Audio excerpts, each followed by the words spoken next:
Named after the legendary Greek hero Achilles, Achillobator was truly built like a warrior. Its name, a mix of Greek and Mongolian, literally means Achilles warrior, and with its massive size, it definitely earned that title. At 1.8 meters tall and 6 meters long, Achillobator was one of the largest raptors ever, rivaling even the famous Utahraptor. Like all dromaeosaurs, it had a deadly sickle claw on each foot, used to latch onto prey and deliver brutal kicks. But what really set it apart were its oddly shaped hips, giving it a slightly different build from other raptors. A predator the size of a small car, with razor-sharp claws and an ancient warrior's name. Achillobator was not a raptor you'd want to mess with. With a name inspired by an evil spirit from Mongolian mythology, you'd expect Adasaurus to be a terrifying predator. But in reality, this raptor was far from the most fearsome member of its family. Living in the late Cretaceous, Adasaurus roamed Central Asia around the same time as its more famous relative, Velociraptor. At only 1.5 meters long, it was about the size of a large turkey, making it one of the smaller raptors. What made it unique? An unusually tall skull, which didn't necessarily mean it was any smarter, and surprisingly small sickle claws, especially compared to the deadly weapons of Deinonychus or Achillobator. Despite its spooky name, Adasaurus was more of an opportunistic hunter, likely preying on small dinosaurs and other creatures that roamed late Cretaceous Asia. Not exactly the nightmare its name suggests, but still a clever little predator of its time. It's funny how names can shape our perception of dinosaurs.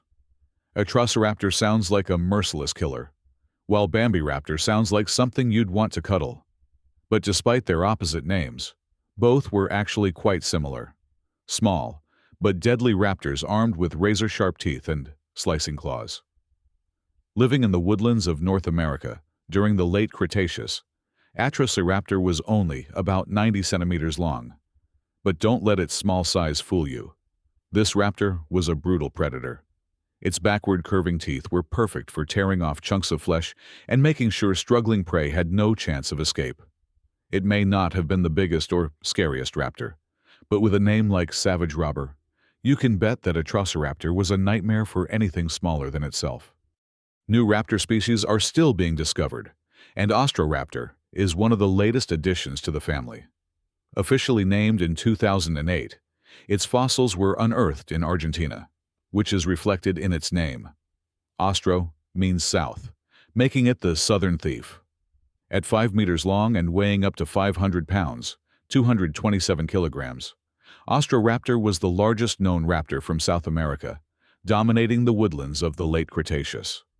While it wasn't quite as massive as the North American Utahraptor, it was still an impressive predator, about the same size as Deinonychus, but built for a different kind of hunting. With its long, slender skull and reduced arm size, Austroraptor may have relied less on slashing claws and more on a powerful bite to take down prey. In a continent filled with massive predators, it carved out its own unique role as one of South America's top raptors. With a name that sounds like a James Bond supervillain, Balaur Bondoc was just as bizarre as it was deadly. Living in the woodlands of Eastern Europe during the late Cretaceous, this 90-centimeter-long raptor was an evolutionary oddity, shaped by millions of years of isolation on an island.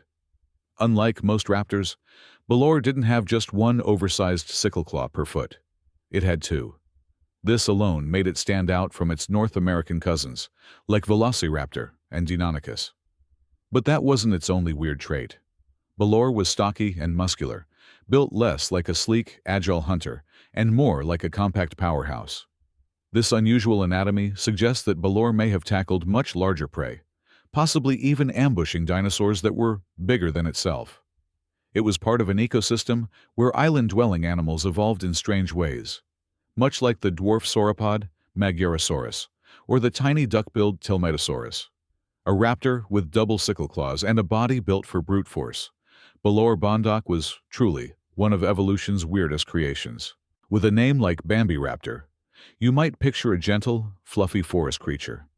But in reality, this little raptor was as vicious as a pit bull. Living in the late Cretaceous, Bambiraptor was a small, warm-blooded feathered predator, about 90 centimeters long. Its long arms formed primitive wings, which suggests that it may have been able to glide between trees like a prehistoric flying squirrel. But make no mistake, this raptor was built for the hunt. Its long legs and razor-sharp sickle claw made it an expert at gripping and pinning down prey, while its agility gave it an advantage over slower animals. Bambiraptor also played a key role in science. Its well-preserved fossil provided valuable insights into the evolutionary link between dinosaurs and birds. Buitreraptor may not have been the most intimidating raptor, but it was certainly one of the more unique ones. Discovered in 2005 in the La Buitrera region of Patagonia, its name literally means vulture thief, a fitting title for a small, feathered predator. Living in the plains of South America during the late Cretaceous, Buitreraptor reached about 1.2 meters in length. Unlike other raptors, its teeth lacked serrations, suggesting that it fed on small prey rather than ripping into the flesh of larger dinosaurs. Covered in feathers, Buitreraptor highlights the strong evolutionary link between raptors and modern birds. While it may not have been a top predator, it was still a swift and agile hunter in its prehistoric ecosystem. Not the fiercest raptor, but definitely one of the most fascinating. When Changyuraptor was discovered, many headlines claimed it was a fully flying dinosaur. But was that really the case? Living in the woodlands of Asia during the early Cretaceous, Changyuraptor was a relative of Microraptor, another four-winged raptor. At about 90 centimeters long, it was relatively large for a so-called flying dinosaur. While its tail feathers were an impressive 30 centimeters long, they may not have actually helped with flight. Some paleontologists believe they were simply ornamental, possibly used to attract mates rather than to soar through the skies. Unlike its smaller cousin Microraptor, which likely had some gliding ability, Changyuraptor's size suggests that it was less airworthy. After all, turkeys have feathers too, but they're not exactly expert flyers. While its flight abilities remain a mystery, Changyuraptor provides valuable insight into how some dinosaurs transitioned from ground-dwelling hunters to the first true birds. With crypto in its name, it's no surprise that Cryptovolans is surrounded by controversy. Discovered in the woodlands of Asia during the early Cretaceous, this 90-centimeter-long raptor has left paleontologists debating where exactly it belongs in the evolutionary tree. Some scientists argue that Cryptovolans isn't a unique dinosaur at all, but just a junior synonym of Microraptor, the famous four-winged raptor. Others insist it deserves its own genus, mainly because of its longer tail compared to Microraptor. But the most extreme claim?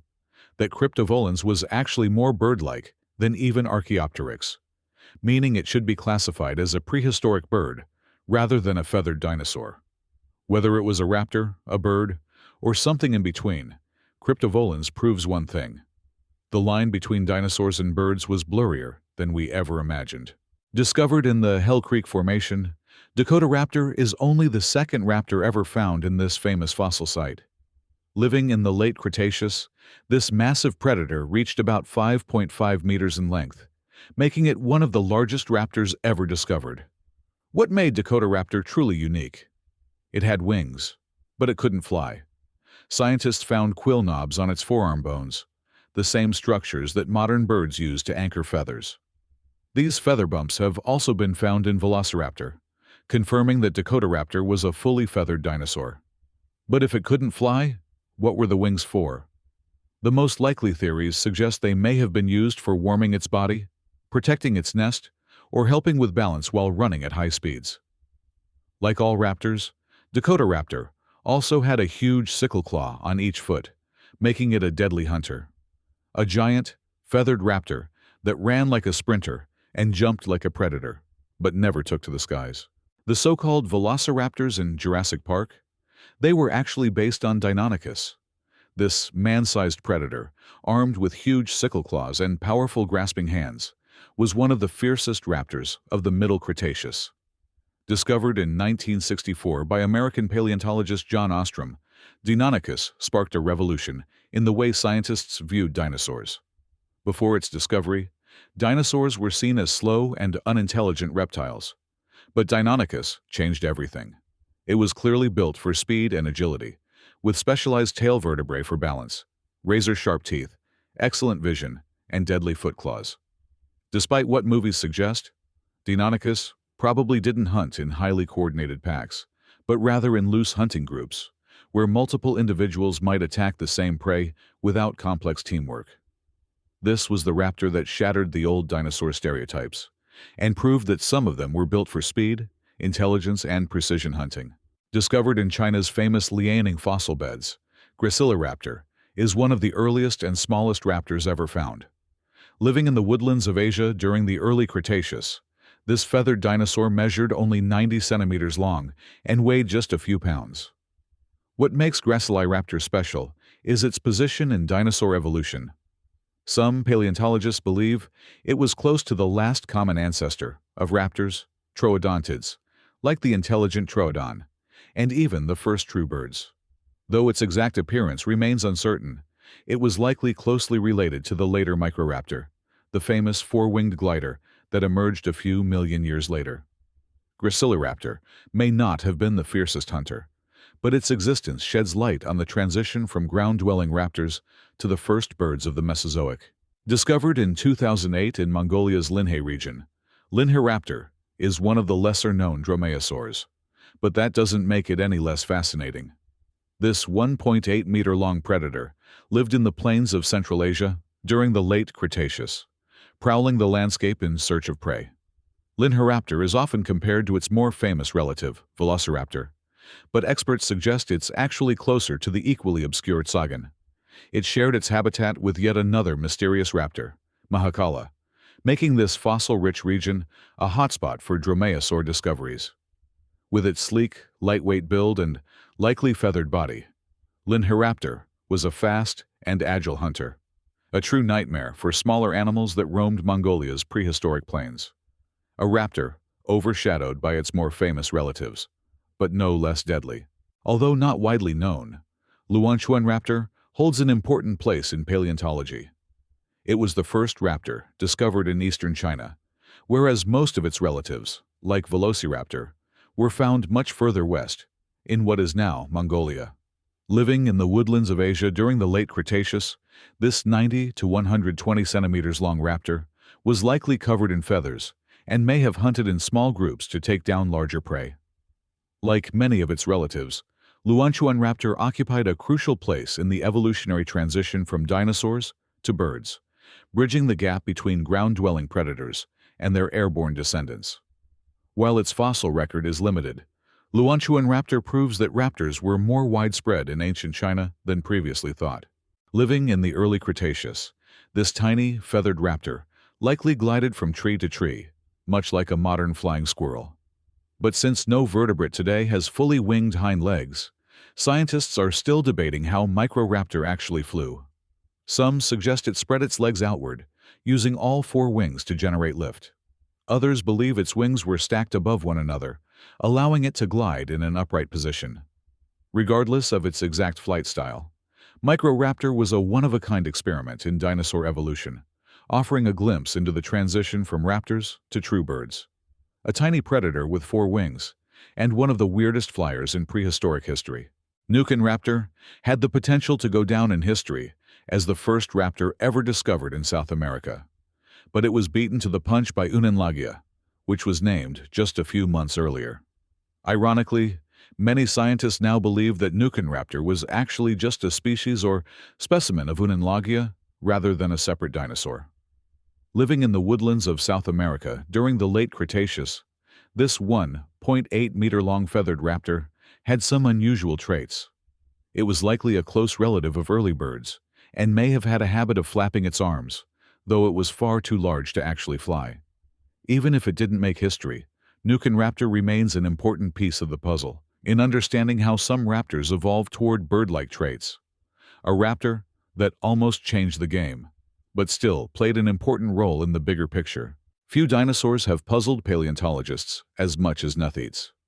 Discovered in the mid-19th century, it took over a decade before scientists even agreed it was a theropod. But the real debate: what kind of theropod was it? Some researchers suggested it was related to Proceratosaurus, an early ancestor of Tyrannosaurus rex. Others believe it was actually a Velociraptor like Dromaeosaur. If that's true, Nuthetes would be the earliest known raptor, living over 140 million years ago in the early Cretaceous, long before more famous raptors appeared. At about 1.8 meters long, Nuthetes roamed the woodlands of Western Europe, but its true identity remains a mystery. Without more fossils, the debate continues. Was Nuthetes really the first raptor, or something else entirely? A dinosaur lost in classification, waiting for new evidence to finally reveal the truth. Patagonia's Neuquén province is a treasure trove of dinosaur fossils, and among its discoveries is Pamparaptor, a raptor so small it could have fit in your arms. Originally thought to be a juvenile Neuquenraptor, Pamparaptor was later classified as its own genus, thanks to a well-preserved hindfoot that featured the iconic curved sickle claw found in all raptors. Living in the plains of South America during the late Cretaceous, this 60-centimeter-long feathered hunter was truly tiny, weighing just a few pounds. Despite its size, Pamparaptor was still a swift and agile predator, likely preying on even smaller animals in its prehistoric ecosystem. A reminder that not all raptors were towering, terrifying hunters. Some were small, fast, and just as deadly in their own way. With a name like Pyroraptor, you might think this dinosaur breathed fire or stole flames like a mythological creature. But the real reason behind its name is a bit less dramatic. Its fossils were discovered in southern France in 2000 after a forest fire. Living in the plains of Western Europe during the late Cretaceous, Pyroraptor belonged to the same deadly family as Velociraptor and Microraptor. At 2.4 meters long, it was a fast and agile predator, armed with the classic raptor arsenal: razor-sharp teeth, a sickle claw on each foot, and likely a covering of feathers. Though little is known about this fiery named hunter, one thing is certain. Pyroraptor proves that raptors weren't just North American or Asian killers. They spread their reign of terror across prehistoric Europe as well. Few dinosaurs have sparked as much debate as Rahonavis. When its incomplete skeleton was discovered in Madagascar in 1995, paleontologists initially thought it was a bird. But further analysis revealed features that screamed raptor. Living in the woodlands of Madagascar during the late Cretaceous, this 30-centimeter-long dinosaur had the classic single sickle claw on each foot. Its mix of bird-like and raptor-like traits makes it a strong candidate for a missing link between dinosaurs and modern birds. But Rahonavis wasn't the only missing link. Scientists now believe that the transition from dinosaurs to birds may have happened multiple times, and only one lineage survived to evolve into modern birds. Was Rahonavis part of that successful lineage, or just another evolutionary experiment that didn't make it? The answer is still buried in time. If only Saurornitholestes had a more manageable name, it might be just as famous as the Velociraptor. Both were small, agile dromaeosaurs that lived in the late Cretaceous, armed with sharp teeth, large brains, and deadly sickle claws. At one point, 5 meters long, this feathered raptor prowled the plains of North America, likely preying on small dinosaurs and scavenging where possible. But here's the most intriguing part. Paleontologists discovered a Quetzalcoatlus wing bone with a Saurornitholestes tooth embedded in it. Considering Quetzalcoatlus was a 200-pound pterosaur, while Saurornitholestes weighed only about 30 pounds, this raises an interesting question. Did it hunt in packs, or was it simply scavenging a fallen giant? Either way, this raptor wasn't afraid to sink its teeth into something much bigger than itself.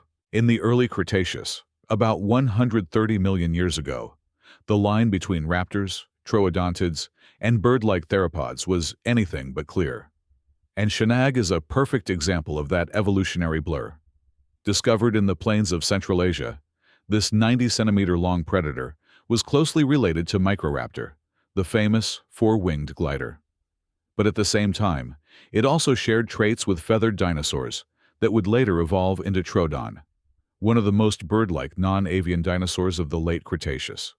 With only a partial jaw fossil, its true classification remains uncertain.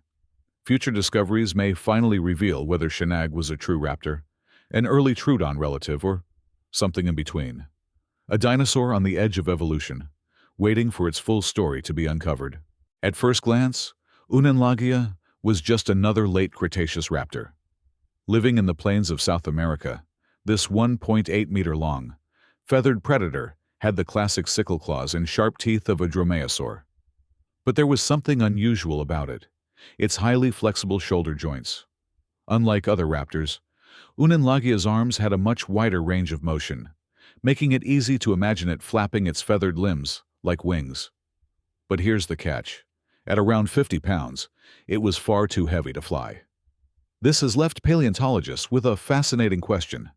Was Unenlagia a flightless relative of early birds? Or did it belong to an extinct lineage of feathered dinosaurs that almost took to the skies? A raptor caught between land and air, a missing piece in the story of flight. At a massive 7 meters in length, Utahraptor holds the title of the largest raptor to ever exist. But here's the mystery. It lived tens of millions of years before its more famous relatives, like Velociraptor and Deinonychus, during the Middle Cretaceous. Despite its enormous size, Utahraptor was surprisingly agile. Like all raptors, it wielded a huge sickle claw on each foot, perfect for slashing prey and delivering fatal blows. Its long, stiff tail helped it maintain balance and make sharp turns while chasing down prey. Evidence suggests Utahraptor may have hunted in packs, allowing it to take down even large dinosaurs. Imagine a coordinated attack by a group of these giant, feathered predators, a terrifying sight in the prehistoric world. A predator that was too big, too soon, but one that set the stage for the deadly raptors that followed. Despite its imposing name, Variraptor remains a controversial member of the raptor family. Discovered in Western Europe, its fossil remains are scattered and incomplete, leading some paleontologists to question whether it even deserves its own genus. Living in the late Cretaceous, this 2.1-meter-long dromaeosaur was slightly smaller than Deinonychus, with a lighter skull and longer arms. But what truly sets Variraptor apart is the theory that it may have been a scavenger rather than an active predator, a rare trait among raptors. Without more complete fossils, its true nature remains uncertain. Was it a swift hunter like its relatives, or an opportunistic scavenger? Until more evidence is found, Variraptor remains a mystery waiting to be solved. Thanks to Jurassic Park, Velociraptor became one of the most famous dinosaurs of all time. But the movie version is far from accurate. In reality, this raptor was only about 2 meters long and stood just 60 centimeters tall, making it closer in size to a large turkey than to the terrifying human-sized predator seen on screen. Living in the late Cretaceous, Velociraptor was fully feathered and built for speed. Its flexible tail helped it make rapid turns while running, and its long sickle claw was perfect for pinning down prey. While it was likely an efficient hunter, there's no evidence it was as intelligent or cunning as Hollywood suggests. A deadly predator in its own right, just not the oversized, hyper-intelligent monster from the movies. China's fossil sites are known for their spectacularly preserved dinosaurs, and Zhenyuanlong is no exception. Discovered in 2015, this 1.5-meter-long raptor was found with a nearly complete skeleton, including the fossil imprint of delicate, wispy feathers. Living in the woodlands of Asia during the early Cretaceous, Zhenyuanlong was fairly large for its time, similar in size to the much later Velociraptor. But despite its impressive plumage, it had relatively short arms, making flight almost impossible. Nicknamed the fluffy feathered poodle from hell, Zhenyuanlong may not have soared through the skies, but it was still a fast, agile, and well-adapted predator in its prehistoric world. A raptor that looked like it could fly, but never left the ground. And these were all 27 raptors. Thank you for watching, and make sure to watch my latest video about all bear species.